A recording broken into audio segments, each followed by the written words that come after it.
Welcome to episode number 40 of the Marine Layer podcast with TJ Mathewson and Lyle Goldstein. On today's pod, we have our two Mariners storyline, some breaking news this morning that we'll get into. Should be a very interesting conversation. We'll go down on the farm and pick out our standout Mariners minor leaguer. We'll take a look around baseball with our MLB Wraparound. The first deadline piece is on the move. It's almost that time of year. Very exciting. We have a Russell Wilson Umpire of the Week, and we'll close out the show with Speak Your Mind. As always, we just remind you, if you're listening on our audio platforms, whether it's Apple, Spotify, Google, or Amazon, go over to YouTube. Our full-form video podcasts are there. Go hit subscribe. It helps us out immensely. Go leave a like, a comment on our YouTube shows, and go check that out in the video form too. If you're watching on YouTube, go check us out on our audio platforms. You can go download our episodes, give us a follow, leave us a review, leave a 5-star review. That helps us out big time too. And as always, you want to check us out on social media where we do a bunch of content. You can follow us on TikTok, Instagram, Twitter, and YouTube Shorts at Marine Layer Pod. Let's get it rolling. And we welcome you to this episode of the Marine Layer podcast, part of the Just Baseball Podcast Network, recording here on Thursday, July 20th. What a disaster.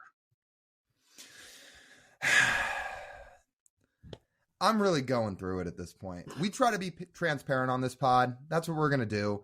This season is really draining me, dude.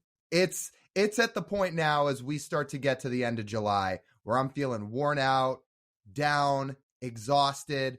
And what happened today really just pushed it over the edge. Did you, Jarred Kelenic truther, also kick a water cooler when you saw the news? I thought about throwing my phone, but then I was like, well, that costs a lot of money. I'm not going to do that. So I restrained myself. I did not. Although if there had been a water cooler around, maybe I would have done differently. If you haven't seen the news, you've probably seen it. But if you haven't, Jarred Kelenic has a foot fracture after he kicked a water cooler in the Mariners dugout after striking out against Duran in the ninth inning against the Twins on Wednesday night in a frustrating loss with the tying run at the plate.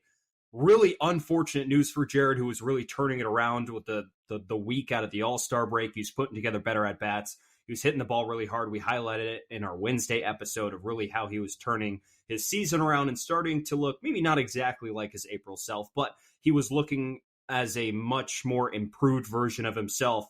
And then a self-inflicted wound could take him out for the rest of the season. We have no idea how long it's going to take his foot to heal, but he was beside himself when he was talking to the media earlier today. He when they asked him the first question, he didn't answer it for minutes because he was so emotional about it that he let his teammates down. And I get it. He's an intense guy. He's a competitor. He wanted to win that at bat versus Duran. He didn't. And he ended up taking it out on the water cooler, and water cooler unfortunately won. So I'm going to assume this is season ending. We're here sitting at July 20th. Broken foot is about a 6 to 8 week recovery time. Sometimes it can take longer than that. I am going to assume he is probably done for the year. That being said, can this just kind of be a lesson? If you want to take something out on a water cooler, can you use your bat instead? You can just break your bat. That way you don't break your foot. A broken bat only costs you, whatever, 100 or so bucks. You can get a new piece of wood just like you would if you broke a bat on a foul ball. Your feet, that's going to cost you. And let me tell you, surgery is a little more expensive than a broken bat, although Kelenic does not need surgery. They clarified that. Just learn. You can learn a lesson from Jarred, and you can also learn a lesson from Ryan Divish, who made sure to tweet out after that presser that he had broken his hand. He broken his hand 5 times in his final collegiate. It was his final collegiate at bat. I need to pull the tweet up, but he punched a wall and he broke his hand for the 5th time. That's what he said. He said, just for reference, I broke my hand for the 5th time during my final college baseball at bat when I punched a wall and broke my hand. You know, I feel like there might be some similarities between Jarred Kelenic and Ryan Divish. Both equally focused, both equally talented, equally gritty, and both great baseball players. I mean, yeah, Divish is a beat writer for a reason. He was an awesome baseball player. Now, for reference, like you're saying, Lyle, for people who want to take their anger out, I want to reference a David Ortiz clip. I think it was 2013, where he went to the Camden Yards phone to go to the bullpen phone, took his bat, instead of arguing with the umpire. I can't remember if he got tossed first, but he went back to the dugout. He took his bat, walked back into the dugout. Guys are trying to calm him down. And then he turns, just suddenly takes his bat and just attacks and destroys the bullpen phone, gets his fill, turns around and heads back out to the umpire to tell him he's a pile of shit, which I totally respect. And if Kelenic did that, he might get suspended, but I would laugh at it. Do you remember that the Orioles gave David Ortiz a replaced bullpen phone as his going away present when he did his retirement tour? Yeah, I remember that. That was so on brand. Yeah, I would have been all for that. I would have been all for Kelenic breaking the bullpen phone and then going and screaming at the umpire. Hey, do what you got to do, as long as it doesn't involve broken bones, which this one unfortunately did. This sucks for Jarred. I want to keep watching him. I do. He's fun. The way people were putting on Twitter emulated it perfectly. Watching him be so emotional about this, it's nice to see publicly like these guys care about this. And it seems like sometimes he's the only one that is to that level of emotional connection and investment in winning baseball games, that this is how he looks when he gets announced out for the season on a self-inflicted injury. Yeah, so to get into more of the serious parts of this now, I mean, I feel for him. Obviously, nobody's happy this happened. Nobody's more upset about it than Jarred. But you feel for him because you see how much he truly wants to win. And so I tweeted this out today, and I figured we'd talk about it a little bit on the podcast. I think Jarred Kelenic is one of baseball's most misunderstood players, because for those who don't have heavy investment in him or don't pay close attention to him like the way Mariners fans do, you might look at him and say, oh, he looks mad all the time. You feel like he might be selfish because of what happened. If you just remember the 2021 stuff when he wasn't happy about the service time manipulation and everything that revolved around that, and just kind of his whole persona as a whole. He's gritty, he's intense, everything. That's not true. If you pay any attention to Jarred Kelenic, you could not. It is so easy to see that is so far from the truth in terms of who he is. He's just an intense guy. That part is true. But he cares. He's genuine. He's thoughtful about the game. He just wants to win that badly. He is not an asshole. He is not self-centered. He cares about his teammates. He cares about winning. And he just let his emotions get the best of him on Wednesday night. Yeah, he's paying the price for it. But people make mistakes. It sucks that this is going to affect the team. But people are humans, right? This stuff happens. And he's learned his lesson to probably not do this again. Mm-hmm. That's for sure. No punching walls, no kicking anything, nothing using a bodily part. I'll tell you, as disappointed as I am with Jarred's injury, I can tell you what I'm actually more disappointed in is what the Mariners left field situation is going to be for the rest of the year. I could not be less excited about a position on this Mariners ball club than what this left field group will be for the rest of the season. Cade Marlowe got called up. He made his major league debut today, here on Thursday. I didn't realize how bad of a year, how subpar of a year he was having down in Tacoma. In a hitter's league, Cade Marlowe's rocking an 86 WRC plus in Tacoma. He's going to platoon and hit against righties. As they said, it's going to be a full platoon, and AJ Pollock is going to be a full platoon against lefties. Now, fun fact, Lyle, since we last checked in on AJ Pollock's stats against lefties, his WRC plus was 13 the first time we checked on it against lefties, with people with as many at bats as he had. His WRC plus has actually gone down against lefties. As impossible as that seems, it has gone from 13 to 11. Incredible. It really is. For a guy that's career OPS against lefties entering the year is sky high. It's what he's done his whole career. Just absolutely mash southpaws. Like, what happened to that? He's old. Him and Colton. It seems like the tread is off the tires. So do we have a theory on why it was Marlowe over Taylor Trammell? I was about to ask you that. I'm honestly not sure. Maybe Taylor and his agent don't want to get called back up and rather try somewhere else. That wouldn't shock me. I mean, he's been up and down now 3 times, right? He's got one option. He would have one option left. Or was that his last one? So, I mean, that wouldn't shock me, right? I know they've wanted to give Marlowe a shot.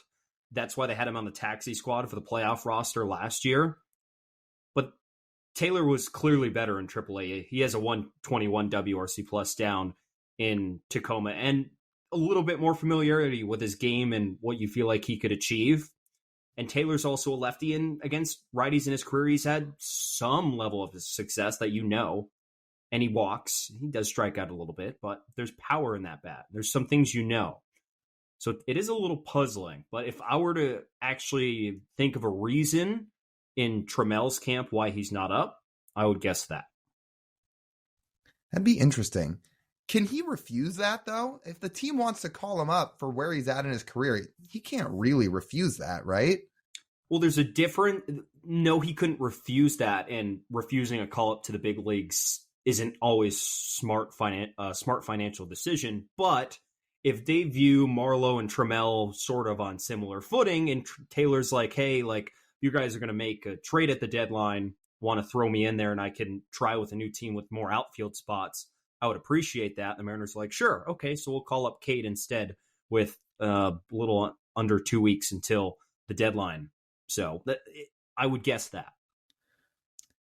That could be it. And maybe we'll see Tramel get packaged here before August 1st. It's possible.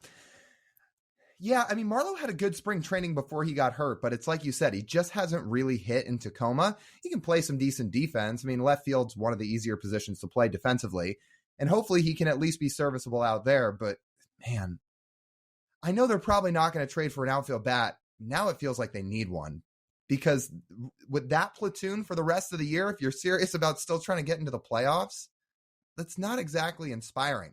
Maybe Cade Marlowe ends up being a good player at some point, but to ask him to immediately be an impact big league hitter as soon as he gets up when a team's trying to get into the playoffs, it's a little much to ask of a guy who wasn't really profiling into your big league picture here in 2023. We'll pocket the deadline conversation for a different episode, probably next week when we're really approaching the deadline. But as of now, for how this homestand has started, looks like they might sell, or at least sell some pieces, in which case then you're not trading for a left fielder. You're not giving up assets to throw someone in the outfield. There was some links to Mark Canha on Twitter today, which if they were in a spot of winning would be very intriguing and I would be very okay with. Now, I texted you this morning. I said I'd rather them had just signed him in the offseason like we were asking them to when he was a free agent back before the 2021 season, but I digress. If he was on this roster and they're trying to win, that would be fine. I think before 2022, you mean. It was after 21. He was a free agent. I got my years mixed up. Okay. Yeah. But still. Could have used them both years. Mark Canha would help this team. It's just a matter if they're going to really go for it or not. And Mark Canha's not a thumper in the middle of the order, but he's a bat that can help. I mean, he gets on base a lot. He walks. He can play some left field, so that would help. But again, we can pocket most of this talk for next week. It is interesting that came out today, though. Last thing on Kelenic here before we move on.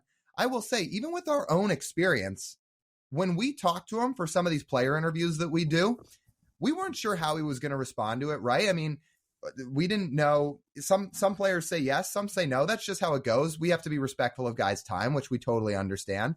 And Jarred's a busy guy. Again, he's very intense. He's got a very, very set schedule and routine, and he works his tail off. And we figure we can ask him for 30 seconds, but we don't know what's going to happen. And we asked him, and he was perfectly happy to give us his time. Now, again, he's intense. He's not going to be the one that's cracking all the jokes with you or anything like that, but he was thoughtful. He gave us some cool answers. He was happy to do it.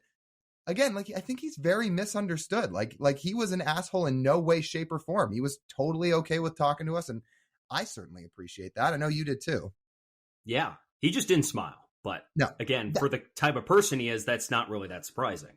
That's who he is. That's who he is. He's not a guy that's going to crack all the jokes. And that's okay. Every guy's different. But he was still happy to give us the time, which was really cool. Second storyline here. On a little bit of a happier note, the Mariners make 2 call-ups this week in the bullpen with 2 relievers that I think are pretty exciting. Prelander Berroa finally gets up. We have been highlighting him and detailing him for a couple months now, as he's been dominant down in the minors out of the bullpen. And Devin as well, who, if you remember, was highlighted on one of our minor league segments a couple months ago and his season was good enough where he earned the promotion. And we got to see Devin Sweet last night, Wednesday night's game. Still haven't seen Berroa yet as of this recording, but we can just start with Berroa. I think the big concern going into the bullpen was going to be limiting walks, and that's what he's done over his last 11 innings down in Arkansas. He walked just one batter and struck out 36%. Those are two different measurables, I know, but I know the one walk, so that stands out a little bit more. But overall, his percentages over those 11 innings since June 17th, 11 innings, 36% strikeout rate, 2.8% walk rate, a FIP of 1.6, and an ERA of 0. So those things are showing, yeah, he's kind of moving into that role. He's really starting to feel comfortable in that bullpen role. And he also pitched multiple innings a couple times in that stretch, which is pretty valuable if a reliever is able to do that. Sweet as well. The dude has a really good changeup. Wasn't a huge fan of how they used him yesterday. Thought that might have been a bit of an unfair spot for him. I guess a vote of confidence, but in a one-run game, and the Mariners end up giving up Sweet ends up giving up a 2-run home run, and then the Mariners have to try and get 3 runs against a guy that throws 105 miles an hour in the bottom of the 9th inning. But it is what it is at that point. But it's good to see him. Fun fact, he is the first player in the modern era to debut from NC Central and HBCU. So that's pretty cool. Yeah, so we'll see what these guys have to offer. Okay, you kind of highlighted both there. Who do we want to start with first? If we're going to kind of dive in on Berroa here. Yeah. You highlighted some points on him, which is good. Over the last 11 innings, hasn't given up a run, isn't walking guys. Even when you look at his bullpen time as a whole since he got converted to a reliever, 0.77 ERA, 2.24 FIP, striking out nearly 40% of the guys he's facing. That will profile. Okay, Matt Brash. Yeah, I see you, Matt Brash. I see you. Yeah. And like Brash, what's going to make or break his effectiveness in that bullpen is how much he limits walks. He throws strikes.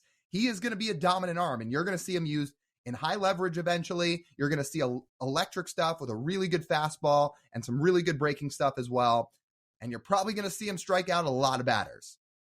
It's just a matter of, can he limit walks?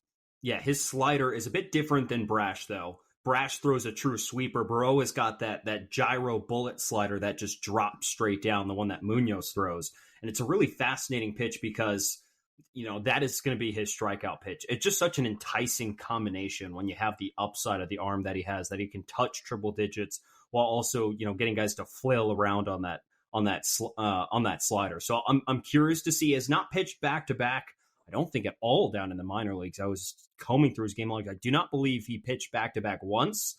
And if he's actually going to become a leverage reliever for the Mariners, he is going to have to start pitching on back-to-back days. That seems like a bit of a later problem at this point, but it's going to be really exciting to see. To be fair, most relievers won't go on back-to-back days in the minors. I know he never did it, and maybe that's a touching point. But I would assume as time goes on, they'll start to work him into those roles. And maybe it's not this year. Maybe the rest of the season, they just throw him out every other day and start to ease him into a role with the idea that in 2024, then he really profiles as a leverage guy that can throw multiple days in a row. Yeah, I do remember Jerry saying they were one of the things before they wanted to bring him up and was see how he pitched on back-to-back days. So that's why I kind of just threw a pin in that. But sometimes the opportunity does not present itself to pitch on back-to-back days. And if that's the case, that's the case. I think Prelander Berroa was called up with the idea that he is going to stay. We've seen them shuffle through a few bullpen guys now over the last month and a half. Juan Ten, Ty Adcock, Isaiah Campbell, Matt Festa. Berroa, I think, is here to stay. I think the idea with him is once they called him up, he is going to stick as long as he is effective. I agree. How about Devin Sweet now? I mean, Sweet, like you mentioned, you highlighted him. He was kind of having an underrated season down there in Arkansas. He is a former undrafted guy from when the draft was 40 rounds, still undrafted, but still has managed to make an impact in the Mariners system. And again, that changeup that he's got, it was a bit of a rough first outing for him yesterday, but his changeup is, big league quality. Oh, it's nasty. I mean, it profiles perfectly in the bullpen. You need a secondary pitch. There it is. It is a deadly changeup. Even him just throwing it a couple times in his first outing, you can see it. I can't wait to see him flash it more as time goes on. And when you look at what he did in Double-A, you highlighted some of his numbers. Again, 154 ERA, whip was under 1, struck out about 12 per 9. Here's what stands out to me. 0.3 home runs per 9. I know he played in Arkansas. I know it's a pitcher's park. I don't care. You're giving up that few home runs. That matters, and that sticks out. Yeah, that home run number is insane. It really is. You could extend that sample size, Lyle, all the way back to July of last year. Since July 22nd of last year, 49 and a third innings. The strikeout rate's 33%, and that home run rate is nearly identical. I mean, he has been good over a large sample. So once you see that, if you don't feel comfortable with some of these relievers you have in your bullpen, which it seemed like Ty Adcock was really struggling over his last few outings at the big league level, and we kind of wondered, well, could he get sent down? Is that a possibility? He did end up getting sent down, and these two guys who we thought were probably near next up are getting their opportunity. And it's great that Devin Sweet is a super cool story to go along with it. I mean, again, he can say he is the only. Awesome. And let's hope he sticks, because easy guy to root for. Seems like he's got some good stuff. I do want to touch on one last thing before we move on. You mentioned it a couple minutes ago. Now, I am not the manager. I do not have all the information. I'm not on the coaching staff, but I strongly disagreed with where they deployed him for his debut. Because when you're in a one-run game in a contest that you really need to win, you need that series, you've got some of your usual guys available, that is not where I wanted to see Devin Sweet make his debut. To be fair to Alex Kirilloff, who hit the home run against him, it was a pretty good swing, and most guys don't muscle a pitch like that out over the left field wall as a left-handed hitter, especially because you just don't see it that often. But regardless, that's not where he should be making his debut. I'm not the manager. I don't have all the information. Maybe they like the matchup, but it just didn't make a lot of sense to me as somebody who was sitting and watching on TV. It didn't. It did seem a little bit unfair, because then after that home run, he ended up getting out of the inning without much issue. But it seemed like a little bit of too much of a high leverage situation in a game that you actually needed than sort of an opportunity. Hey, ease yourself in. Like, Mariners won today. We didn't see Berroa pitch, right? In a game you needed to win. You didn't see him out there. No, you didn't. Which is why I figured they'd go to somebody like Brash or one of the usuals in the ninth inning on Wednesday rather than going to Sweet. And maybe you find a spot for Sweet to get in and make his debut once there's a little bit more of a cushion, either while you're winning or while you're losing. I just didn't love that he was in that game. I still think Devin Sweet's going to be really good. I hope people aren't freaking out because he gave up one home run in what was really just a really good swing by Alex Kirilloff. I just don't love that that's where he debuted. But you know what? Debut's over.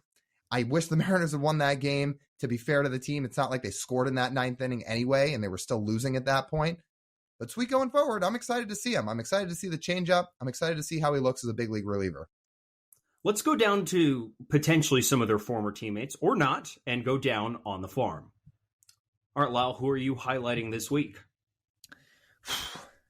I don't know if we've highlighted him yet, but it's time to talk about Lazaro Montes. Maybe we talked about him in the preseason, and the bat is to dream on when you just see who he is in terms of his player profile. Oh, he's tearing it up in the complex league now. He's got 3 home runs this week. His OPS for the season in the ACL is just under 1,000, the Arizona Complex League. His WRC plus now sits right around 145, and since mid-June, it's above 150. At 18 years old, he is starting to absolutely swing it down in Arizona.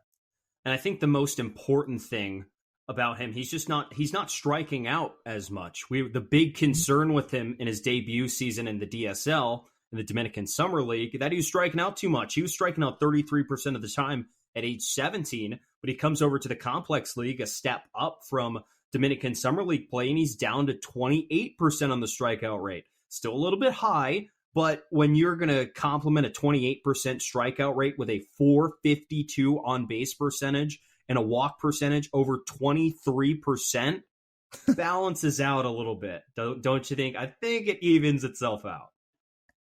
If he's walking 20% of the time, he can do whatever he wants. Now, he's not going to do that. That like nobody walks 20% of the time. That's just not going to sustain. But if he can strike out around 23 to, I'll even say 27% of the time throughout the minor leagues, and he continues to hit with all this power, he gets on base, he walks, they'll take that. He can strike out a little bit if he's going to do everything else, because his absolute peak as a player could be a 35 to 40 home run guy if everything lives up to the hype. And to see what he's doing at 18 years old down in Arizona, oh, it's been fun. I didn't realize he had this kind of eye, but it's great to see, to be honest, because it fits his profile. You'd rather have a profile of a guy who's patient and crushes opposed to a guy that is ultra aggressive, I would say. It's a little bit more of a sustainable model. It's insane to see what he's doing. I'm going to just say this, that complex league pitchers are a little raw, to say the least. They don't throw the most strikes in the world. So if Lazaro can spot the balls, that's great. But it also happens that the guys on the mound don't throw a whole bunch of strikes. So it balances out a little bit. I would imagine he's spending the rest of the year in the complex league. He's going to be 18 throughout the season. So there's really no reason to move him up beyond the complex league this year. But, say he does a Juan Soto and starts slugging 900 in the complex league over about a month. And then they think, well, maybe this guy should be promoted. But we'll have to see. Another guy who recently earned a promotion is who I'm going to highlight. How about Cole Young and Everett, Lyle? These stats were updated as of yesterday before the Aqua Sox played. He started in his first 4 games in Everett hitting 600. Is that good? It's all right. He could be doing better. He could be. And I feel like he could be doing a little bit better than only 3 extra base hits, 4 walks, and no strikeouts over those first 4 games as well. Yeah, it's just not good enough. No, he's lighting it up in Everett. This is awesome because the report on Cole Young was always that he was going to hit. And you just wonder how long can that translate throughout the minor leagues? And, well, not how long, but what will it look like? So far, as he's been moved to level up, hasn't phased him at all. He's crushing the ball. It's pretty cool to see. I don't even think that was his biggest achievement of the week. You know what his biggest achievement of the week was? Why don't you enlighten me? He watched a Mariner game from the pen, your favorite. Oh, was he in the pen? I saw Harry Ford was in the pen. Was Cole out there too? He was with him. Yeah, he was. The problem is with Cole, I'm not going to rat Cole out. Maybe he had a fake. Maybe he didn't.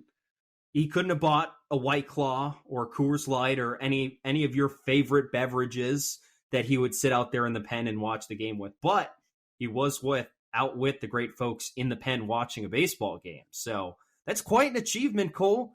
That's a welcome. That is quite the welcome to the state of Washington here. Crush your first 4 games in Everett and then go crush a White Claw in the pen with all the bros. Yeah, I'm going to go out on a limb and say he was not doing that. Probably not breaking the law underneath his parent organization hosting him at the ballpark. But he did have a fun time in the pen. He was hanging out. Maybe maybe people were talking about the Marine Layer podcast and you heard about it. Hey, that'd be great. I mean, I want to get back out to Everett now since both him and Gabby Gonzalez are there now, which shout out to Gabby Gonzalez too, who also got the promotion along with Cole Young. Feels like a good time to get back out there. I mean, we went out there a couple months ago. We talked to Harry Ford, to Tyler Locklear, Sam Carlson, a couple others.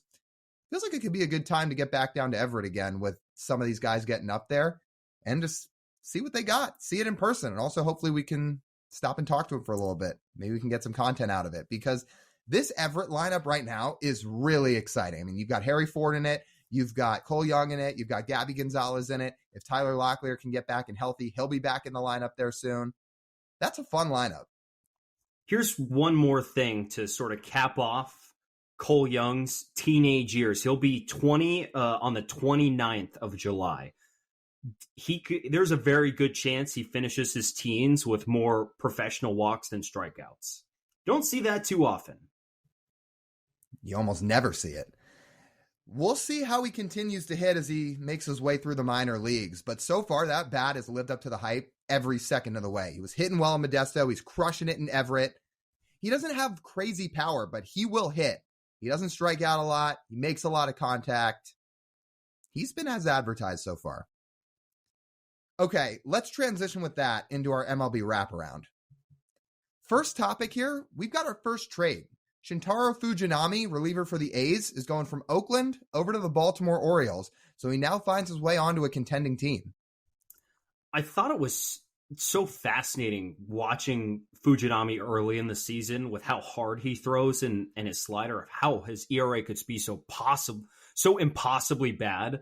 I mean, at the start of the season, excuse me, I did just burp. His first 18 games, he had an ERA over 12, but he's really reeled it in a lot since that. Last 16 games, he got moved to the bullpen at the end of April, and in his last 16 games, he has a 2.45 ERA, 26% strikeout rate, and potentially now, if he really unlocks himself as a reliever and finds his role as a big league reliever, which if you throw 102, you have a role in most big league bullpens.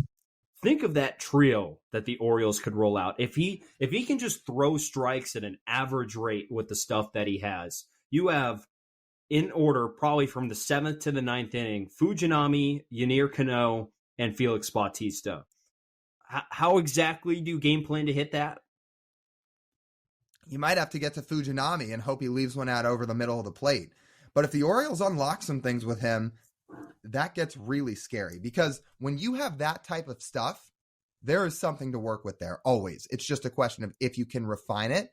And if the Orioles unlock something with them, that all of a sudden is going to remind me of that three-headed monster that the Royals had back in 2014 when it was Kelvin Herrera, Wade Davis, Greg Holland. If Fujinami's actually that effective with the Orioles, that's what that Baltimore bullpen is going to become. Foolish Baseball is the one who dug up these stats, and he added one more note at the end of each that I think really sheds light on what made him successful. So when he had his struggles as both a starter and a reliever, his ERA, not his ERA plus, his location plus, which is, it's essentially normalizes on a 100 scale, like Stuff Plus that we've talked about before, but this is about you throwing strikes and commanding your stuff around the strike zone. His location plus in those first 18 games when he really struggled was just 87. So he was 13% below league average at locating his stuff. But in the 16 games since, 16 games? Yeah, 16 games. He's right at about league average. He's at 99. So imagine if he brings it up even a little bit more and gets slightly above average command or control or location, however you want to digest that. Maybe 102. Like, how much better does that get? That's pretty good.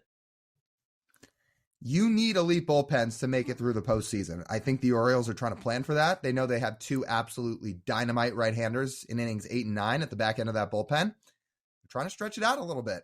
If Fujinami actually pitches the way he's pitched in June and July, where he's been much better out of the bullpen, yeah, that's a scary sight, and a bullpen that not a lot of people are going to want to face. Absolutely. Let's get to our next storyline and the bottom of the American League East. How about those Yankees? We talk about the Mariners, obviously. This is a Mariners podcast. These Yankees are crumbling right now. They're a disaster. Since Aaron Judge went out, they're 15-22. Their team WRC plus, the lineup is 82 since he went out. I mean, that is not a big league lineup. Oh, you're diving into the numbers. I'm even thinking more along the lines of the fact that the broadcast cameras are catching these guys smiling and joking in the middle of the game in the dugout while they're losing by 4 runs to the Angels. And then that's parlayed with Tommy Kahnle literally destroying a cooling fan in the dugout after a bad outing. I mean, he absolutely beat that thing to shreds. Yeah, I'd say vibes are high right now for the Yankees between the laughing, the what seems like lack of care about winning, and then Tommy Kahnle just melting down. Yeah, that's vibes are high right now. Yeah, what about the Yes Network broadcast that highlighted the last 5 starters they faced, all with ERAs above 4.5, who went pretty much at least 6 shutout against the Yankees? They are not playing good ball right now. We keep talking about it every time these wildcard teams come up, but this is what's so frustrating about the Mariners is a lot of the teams in front of them are not playing great. It's not like the Yankees have been all that great. I still don't know how much I buy the Red Sox. Obviously, the Angels, with Trout out, Ohtani possibly out the door, feel like a 500 team at best. There's room to climb up the ladder if the Mariners could ever just find a way to build some momentum here. But man, this is not the Yankees' year, is it? Hey, and at least Carlos Rodon made it back and is lighting it up. Oh, wait, never mind. Oh, did you see him blow a kiss to some of those Yankee fans that I'm sure were booing him and heckling him as he came off the mound? Oh, I missed that. I think I saw someone tweet about it, but I don't think I saw it. That's so funny. Yeah, he got blown up this week against the Angels, and well, he obviously was letting everyone else hear it after he was getting booed. What a franchise. You know, this is where I wish this is going to be a real deep cut for Lyle and I. This is where I wish Don LaGreca was a Yankee fan and we could hear a rant. If you want to hear some of the best sports radio rants of all time, go onto YouTube and look up Don LaGreca. Some of you might know what I'm talking about. Some of you might not. But if you think that stuff is entertaining, you should go look that up. Because he hosts on 98.7 with Michael K. in New York. And some of his stuff is great. And this is a moment where I wish he was a diehard Yankee fan and we would get just the best content. He makes Mike and the Mad Dog look tame. Legitimately, yeah. He makes those two look tame. Please go watch some of his rant videos on YouTube because they are hilarious. Meanwhile, Yankee fans, I mean, you think this team was 20 games under 500. I know it's been a pretty bad season for the Yankees, especially by their standards. But man, you see fans calling for Cashman and Aaron Boone to get fired every day. You hear the media ripping them. I mean, it's nonstop on social media. We talk about it all the time. New York sports fans and New York sports media, it is just a different breed. You don't see anything like it. The Northeast is so much different than everywhere else. That corridor of DC, Philadelphia, New York, and Boston, like just the level of intensity and I would say quick to fire the manager among those that quadrant is unmatched from anywhere else. It really is. So, man, it is. We just live in a different world out here in the Pacific Northwest. A completely different world. West Coast is chill, bro. It's all laid back. It's all good. Yeah, we got our weed and our IPAs. That's all we need. Yeah. Third storyline here. Rob Manfred is staying as the commissioner. Yay. Do you know the first note I put down when I saw that? It was just sad. Actually, I just realized I didn't call him by his true name. We, for those who don't know, usually call him by the name of Rob Manfred, not Manfred. We call him Rob Manfred. Maybe that's just what we should refer him to as going forward here on this podcast, so everybody can do it with us. How many people on planet Earth are actually happy about this? I'm curious. 30? I was going to say 30. Every owner, because he is just their puppet. You know, actually, it might not even be 30 because they don't need 30 votes. Now, he might get 30 votes when they vote in D.C. next week to give him another 5-year term. But they only need 16 votes. So it could be as low as 16, which would be incredible. Do we think there's actually any fans out there who look at Rob Manfred and say, yeah, he's doing a really good job. I am happy with him as the commissioner of Major League Baseball. I don't know if those people exist. If anybody that listens to this podcast is actually happy or not even happy, indifferent about Rob Manfred, please let us know. You can DM us. You can reply to us. Do whatever you want. I refuse to believe these people exist until I physically meet one or see one on Twitter. I have yet to see it. Lyle, I made a list of the things I'm most looking forward to in Rob Manfred's next stint as commissioner of Major League Baseball. Number 1, his once-a-year press conference that he refuses to answer tough questions and makes multiple headlines because he's incompetent in front of a microphone. Number 2, wherever the next Major League Baseball draft is, where he actually has to get up on stage and announce to a crowd of people where I feel like he is very uncomfortable in front of all these people. Number 3, he goes to the World Series and he hands the World Series trophy away and stutters and stammers his way through handing out the World Series trophy because, well, he's, again, not good with people, which I feel like as someone who's supposed to be a people pleaser and running a league that's supposed to primarily entertain fans, that he does a very shitty job at it. Another thing we're now going to ask you guys, our listeners, to look up on YouTube. We told you to look up Don LaGreca. When you're done with that, go look up Rob Manfred presenting the MVP trophy of the 2020 World Series to Corey Seager. Maybe some of you remember it. Maybe some of you don't. I swear, if you didn't know any better, you'd think this guy was drunk when he was presenting the award. I mean, the amount of words that he slurred in that speech from being thrown off by all the boos, which, by the way, was only like 12,000 people because it was the COVID season and not a lot of fans were at that game, was unbelievable. Please go look up that speech that he gave to Corey Seager when he gave him the trophy. I mean, he sounds like he had just gotten out of some bar and drank in like 10 beers because he is slurring his words left and right. Yeah, he is not a people person at all. And yet he's our commissioner. He will be commissioner until at least 2030. Awesome. Just awesome. You know, I kind of miss Bud Selig, I gotta say. I remember Larry Stone talking about this. At least you could like call up Bud Selig and call him at his office and he'd answer. But I know none of these people actually get to talk to the commissioner ever. Yeah, he won't do media.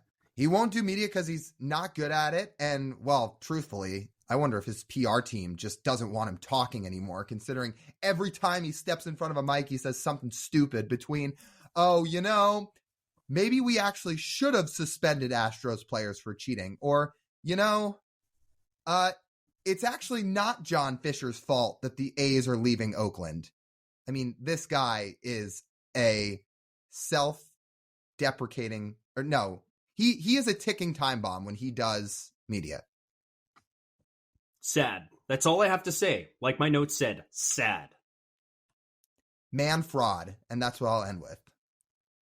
Okay, with that, let's keep the lighthearted energy going here because it's been a tough day for Mariners fans. Let's get to our Russell Wilson Umpire of the Week. We've got a good one this week, TJ. In fact, we were debating who it was going to be this week, and you emphatically said it has to be this guy. I tried to make an argument for the umpire that ejected Ty France, but you said no. It has to be this guy that we are presenting the award to. So why don't you take the honor and present it? If we're talking about sad, this is something I've seen before, but maybe not in this exact script. I would like to congratulate Malachi Moore. He was behind the plate for Tuesday's Blue Jays-Padres game. Now, let me lay out this scenario to you. Alek Manoah is making, I think, his second start back. He's getting roughed up. I think the zone's a little tight on him. And pitching coach for the Blue Jays, Pete Walker, takes a visit out to the mound. Now, usually, Lyle, when you go out and you meet on the mound, how long does it take the umpire to go out there? Usually he probably waits about 10 to 12 seconds until the meeting started, and then he starts to make a slow walk out. So usually they'll walk out there with about, you get 30 seconds, they'll walk out there with about 10 seconds remaining. Malachi Moore waited about 3 seconds before walking out to the meeting. And the funny thing is he walks up to the meeting. He's not like breaking it up. He kind of stands next to the meeting. He's looking off into the distance. And Pete Walker's covering his mouth, talking about something. So Malachi Moore obviously hears something he does not like, while Pete Walker is not talking to him and tosses him out of the game. He tosses Pete Walker out of the game for Pete Walker not even talking to Malachi Moore. Probably said the strike zone stunk or fucking sucked, however you would like to describe that. It probably had a couple F-bombs in there. Those are usually the magic words that get you tossed. But I gotta say, that was one of the first times I've seen an umpire standing next to someone talking to someone else and ejecting him for what he said to somebody else. Fascinating. I think Malachi Moore had every intention to throw Pete Walker out of the game before he even got out there. That's what I saw some tweets about, is I think he had every intention to throw him out. Because how in the world does that even happen? Yeah, he did. He was getting ejected either in the huddle, or he was going to wait until he said one word to him as he's walking back to the dugout and then toss him out of the game. That, folks, is what we call a power trip. And an ump show. These are the people that Mr. Manfred enables. Remember. And we'll say it again. We saw the challenge system at the Futures game. It's not like this technology doesn't work for big league ballparks. It could be in the major leagues right now. It's not. Sad. I think a common theme here of these last couple of subjects. Sad. Well, maybe it's this whole podcast. This episode, I mean, not our podcast as a whole, but this episode. Yeah, we've tried to keep it lighthearted for pieces of it, but there's been some downs in this podcast for sure. We can finish on a lighthearted note. Let's get to Speak Your Mind. All right, Lyle, what's on your mind this week? I think I have to flip it back to you because I've got one pressing topic on my mind, but we're going to save it for the end because it may be extensive talk. So you've got a couple others on your mind. I'll flip it back to you so you can highlight them. So those, first of all, Seahawks throwbacks that were released yesterday, 1,000 out of 100 on the fire scale. Best jerseys in the NFL. We've been waiting for years for the Seahawks to bring these back. There were some people that were worried. It's like, could they mess this up? No. 11 out of 10. Yeah, they are great. I think I have a JSN jersey with my name on it. I think I got to get one. I think I got to switch. I've not bought a Seahawks jersey in nearly a decade now, but I think JSN's calling my name. I think so. He's the one who debuted in the beautiful video they had across social media, which is funny because, you know, he was born in 2002, 2003, right? You probably had no idea what these were, and no idea what any of the things in that room were, but I'm glad they brought him back. They've needed it for a while, and people are going to buy a lot of them. They're promoting him a lot, aren't they? I mean, not only was he born really late, but he hasn't even played a snap with the Seahawks yet. Now, he's probably going to be really good. But there's guys on this team like DK Metcalf, like Geno, like Tariq Woolen that you could easily have put in that video. But no, it was Jackson Smith and Jigba. And you, my friend, sound like you're sipping all that tea too because of all the guys on the team. It sounds like you want his jersey more than anybody's. Who's going to catch touchdowns? Who's going to complain about that? I do have one cornerback. I have Sherm. And I'm honestly shocked it wasn't Witherspoon. Could have been Witherspoon, but I don't know. Maybe they liked the number 11. I think JSN's just a little bit more marketable. I mean, big-time receiver at Ohio State, had that insane Rose Bowl. He's going to be a premier weapon in the offense. So I think that's probably why they opted to go with him instead, if they were going to use one of the rookies. If I have to get a jersey, and I'm like you, I haven't bought a new Seahawks jersey in forever. DK's always an easy one. Man, I love Tariq Woolen. I think if I get one of those throwback jerseys, I think it's going to be Woolen. It's a good idea. That's a good idea. Second thing I have, are you going to go see Oppenheimer or Barbie? I mean, this is one of the most hyped movie weekends I can remember in quite a while, but Oppenheimer, directed by Chris Nolan, is really catching everyone's attention, and I have very much plans to go see it this weekend if I can find an opportunity to do so on one of the weekend days. I'm fascinated by it, but I was curious if you were going to go see it as well. Maybe not this weekend, considering I'll probably be back out at the ballpark this weekend doing a bunch of stuff. But if I have some time at some point in the next few weeks, sure. I mean, I didn't really have much intention to, but you're kind of selling me on the idea that Oppenheimer could be really good. It's funny, you seem to give pretty good recommendations on TVs and movies. I mean, a few years back, I never had any intention of watching Game of Thrones, and you were very much in my grill for a long time that I needed to start it. And now I love Game of Thrones. So you're pretty good with recommendations with stuff like that. I'll take your word for it if you think Oppenheimer is going to be good, that I can go give it a watch if I have some time. I don't know if I'm going to see Barbie, but I'll see Oppenheimer. Thing is, Barbie's supposed to be as good, like over 90% on Rotten Tomatoes good. So it's like curious. It's not something that would be number one on my list, but I could imagine that I might eventually have to watch it. If it's out on streaming, maybe I'll watch it. But Oppenheimer, I think the biggest appeal is how they shot it. They shot it on the special like IMAX movie camera, so it's meant to be seen in 70 millimeter IMAX, which I believe there's only about 12 IMAX theaters in the country that have that, and the one in Seattle Center does not. That is not an actual IMAX camera. It's like a quote unquote fake IMAX theater. So the Harkins one in near campus, I believe, is one of the 12 in the country. And this is where I would kind of miss being at school because that would be very convenient. What was the last movie you saw in theaters? Top Gun. Very much worth it. I never saw Top Gun. Maybe I'll have to watch it. It's awesome. I think the last movie I saw in theaters was The Last Spider-Man, which was No Way Home. So that came out when? year and a half ago, I think. It's been a long time since I've seen a movie in the theaters, but maybe it'll have to be Oppenheimer. Yeah, it's supposed to be a visual masterpiece, which, funny enough, because quick backstory, if you don't know, Oppenheimer's the guy who invented the atomic bomb. And I don't remember the exact wording, that they didn't exactly use CGI to replicate exploding a nuke. So I'm like, well, how else would you plan on doing that? It's kind of interesting. I didn't feel the ground shake, so I don't think they detonated a nuke, but I thought that was pretty curious. Should we get to our last subject?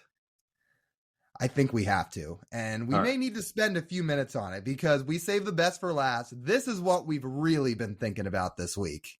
All right, I'm just going to lead it in with some audio, and then we will discuss from there.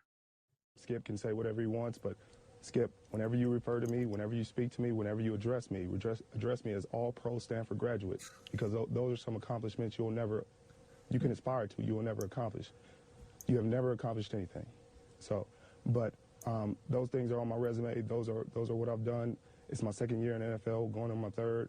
I mean, you tell me who's wrong. Okay, I'll accept that. I think I've accomplished more in my field than you have in yours, though you're just getting started. So I'm the top of my field. So I'm all pro. I'm the best, one of the best 22 players in the NFL. You're going to brush it off, but I don't think you're the best 22 anything in sports and in media and anything. I think you think more of yourself than you actually can, prove. But okay. Do you think you're better than Darrelle Revis is right now? In my 24 years of life, I'm better at life than you.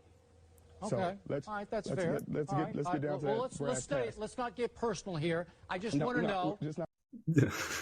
So some of you may be sitting there and wondering, well, that's some old audio from about 10 years ago. What in the world does that have to do with anything? Well, for those of you who hear us talk about Skip Bayless a lot on this podcast and kind of roll your eyes, I apologize, but we're about to do it again because there are now rumors swirling out there that after Shannon Sharpe has left Undisputed for new endeavors, the possible replacement could be none other than one Richard Sherman sitting across the table from Skip Bayless every morning on Undisputed.